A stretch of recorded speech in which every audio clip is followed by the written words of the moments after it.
여러분 안녕하십니까? 서울 시민을 바라보고 서울 시민만 생각하는 서울시의회 플러스입니다. 첫 소식입니다. 서울시의회 체육단체 비위 근절을 위한 행정사무조사에서 성범죄 의혹으로 검찰 수사까지 받고 있는 인물이 서울시 체조협회장으로 재직 중인 사실이 드러났습니다. 또 서울시와 서울시 체육회는 서울시 요트협회가 해체되는데도 불구하고 고가의 장비를 사준 것으로 나타났습니다. 성추행과 상습 강간미수 의혹 등으로 대한체육회가 인준을 거부했던 전직 대한체조협회 고위 간부가 서울시 체조협회에서는 회장으로 재직하고 있는 것으로 나타났습니다. 대한체조협회 고위 간부였던 김모 씨는 성비위 의혹으로 내부 조사를 받다가 2014년 5월 사표를 제출합니다.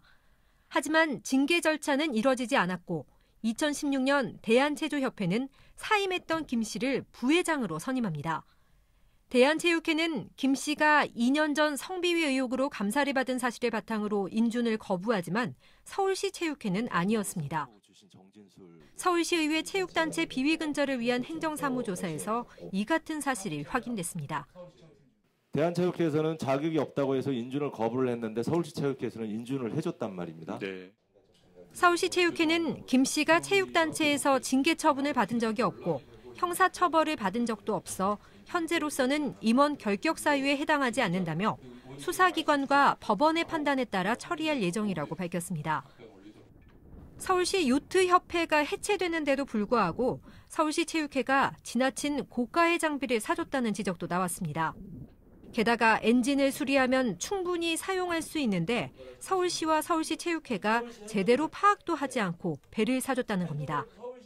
한강 사업부품을 갖고 있는 게 한 4천 개가 됩니다. 다 빌려 써도 되는 건데 서울시가 그렇게 돈이 많은지 이해할 수가 없습니다. 조 전 전무이사는 또 바다와 달리 한강에서는 요트를 운항하면서 휘발유가 필요 없는데 휘발유 값이 600만 원이나 나왔다면서 서울시가 세금을 낭비하고 있다고 꼬집었습니다. TBS 양아람입니다. 노인 인구가 증가하면서 치매 환자도 늘고 있습니다. 이를 예방하기 위해 공공기관에서는 청년들의 전문 지식을 활용한 운동 프로그램도 등장했는데요. 문병훈 의원은 청년 전문가들과 함께하는 치매 예방 사업을 단발성으로 운영할 것이 아니라 제도로 구축해야 한다고 말했습니다. 우리나라 65세 이상 치매 환자 수는 지난해 74만 8천여 명. 2060년에는 4.4배가 넘는 332만 3천여 명이 될 것으로 추정됩니다. 특히 완치 방법이 없어 예방이 더 중요한 치매. 이를 위해 다양한 예방 사업이 추진되고 있지만 개인적인 차이가 고려되거나 생활 습관까지 관리되지는 못합니다. 사실은 이제 관에서 갖고 있는 그 시스템에는 턱없이 모자른 실정입니다. 그래서 지금은 한 사람이 막 30명씩 운동을 시키고 또 30명보다 더 많게도 운동을 시키게 되는데 그런 좀 불균형이 있기 때문에. 하지만 최근 청년들을 활용해 1:1 치매 예방에 나서는 사례가 늘고 있습니다.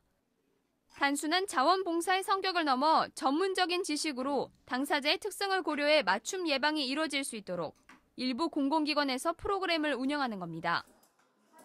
이런 사업이 청년들에겐 새로운 일자리로 떠오르고 있습니다.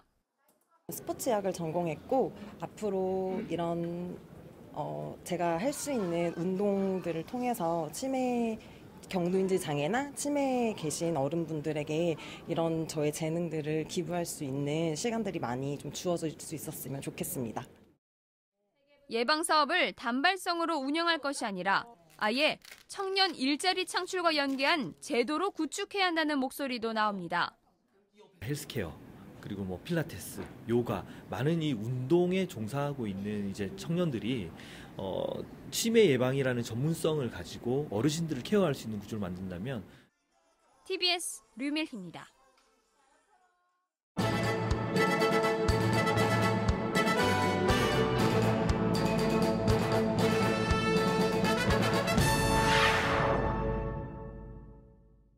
송아량 의원은 지난 19일 서울특별시의회 체육단체 비위 근절을 위한 조사특별위원회에서 서울시 체육회의 부실한 인사 채용에 대해 질타했습니다.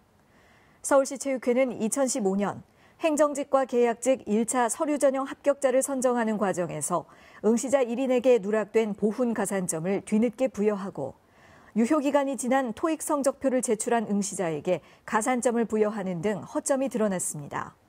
송하량 의원은 이 같은 사례를 포함해 응시원서상 가족관계 기입란에 인사위원회 위원장과 친분이 있는 인사의 자녀라는 것이 드러난 점 등을 언급하며 특정인에게 채용이 유리하게 작용했다고 의심할 소지가 있다고 지적했습니다. 또한 체계적이지 못한 인사 시스템과 상식 밖의 행정상 실수로 누군가는 채용 과정에 이익을 받고 누군가는 불이익을 받는 상황이 발생했다며 면밀한 재조사와 감사를 요구했습니다. 관악구 난항동 일대 돌봄 유형의 생활 SOC 사업 추진이 탄력을 받을 전망입니다. 지난달 29일 서울시가 선정위원회를 개최해 생활 SOC 시범사업 대상지를 확정한 결과 관악구 난향초등학교 인근 지역이 대상지로 선정됐습니다. 임만균 의원은 서울시 생활 SOC 시범사업 대상지 선정으로 이곳에 학습, 문화 공간이 조성될 수 있게 된 것을 환영한다며 향후 난향초등학교와 연계해 청소년 복합문화 프로그램 등을 운영하고 관악구민들의 문화적 향유 기회가 증진될 수 있도록 노력하겠다고 밝혔습니다. 전국 여성지방의원 네트워크의 2019년 하반기 정기 워크숍이 지난 19일부터 이틀 동안 군산시에서 개최됐습니다. 이번 워크숍은 여성이 꿈꾸고 여성이 만드는 성평등한 세상을 주제로 여성 정치 리더십 향상을 위해 전국에서 130여 명의 여성 지방의원이 참석했습니다. 제6기 공동대표를 맡고 있는 이영숙 의원은 개회식에서 이번 워크숍을 통해 여성 리더들의 역량이 더욱 강화되고 지역 발전과 주민의 삶 개선에 기여하기를 희망한다고 말했습니다. 워크숍에서는 이선민 박사의 대한민국의 여성 정책과 방향에 대한 강의를, 2강에서는 고민희 박사의 여성이 꿈꾸는 세상의 여성 정치의 과거, 현재, 미래라는 주제로 강의가 진행됐습니다. 우수조례 발의 내용으로는 권수정 서울시의원이 여성 건강권과 관련한 내용으로 조례에 대한 의견을 나누는 시간이 진행됐습니다.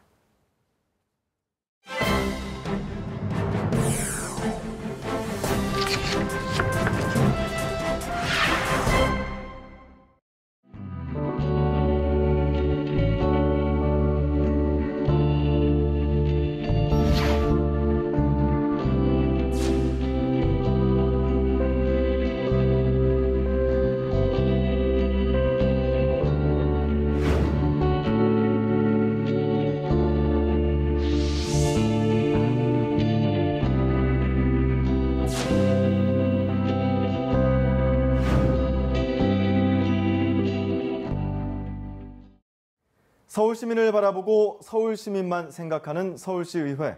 결코 멀리 있지 않습니다. 조례를 알면 서울시의회가 더 잘 보입니다. 서울시의회에서 발의, 제정한 조례를 알기 쉽게 소개해드리는 손에 잡히는 조례 시간입니다. 개개인의 행복을 결정할 뿐만 아니라 행복한 사회와도 직결되는 가족.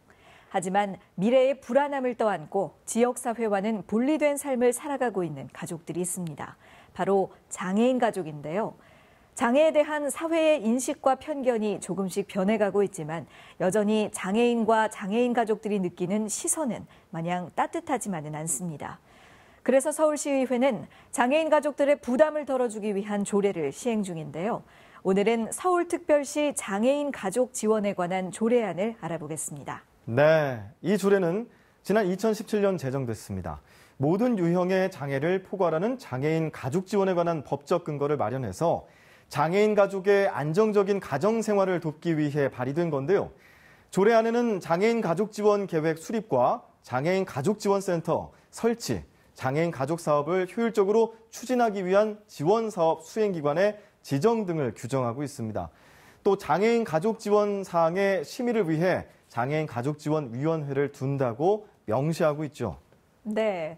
이 조례가 시행되면서 장애인 당사자뿐 아니라 경제적, 심리적 부담감을 안고 이들을 돌보는 가족까지 실질적으로 도움을 받을 수 있는 장애인 가족 지원센터가 운영을 시작했는데요.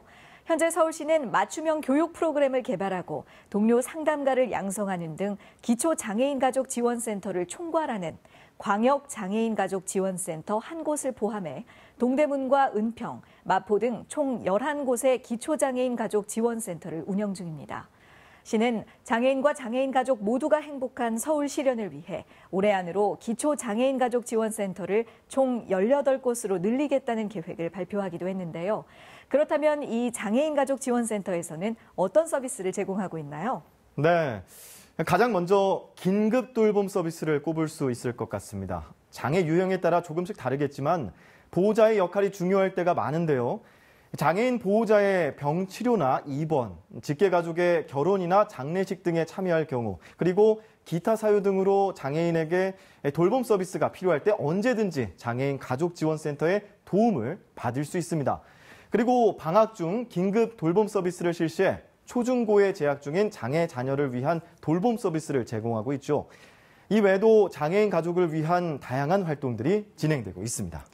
그렇습니다. 지난해 9월 은평장애인가족지원센터에서는 장애아동 형제자매를 위한 비장애 자녀 미술 프로그램을 진행했습니다. 이를 통해 장애 형제를 둔 아이들의 심리적 어려움을 풀어줄 수도 있었고요. 또 지역 장애인 복지관의 협력으로 우드업 캠프를 실시하기도 했습니다.